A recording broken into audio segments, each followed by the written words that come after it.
Not tomorrow they will tell you he has lifted the boycott.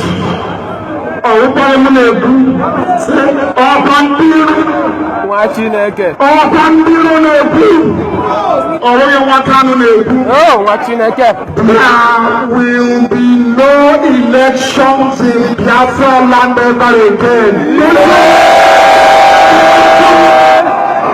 Until they give us our dates for referendum. If Hausa Fulani, if they think they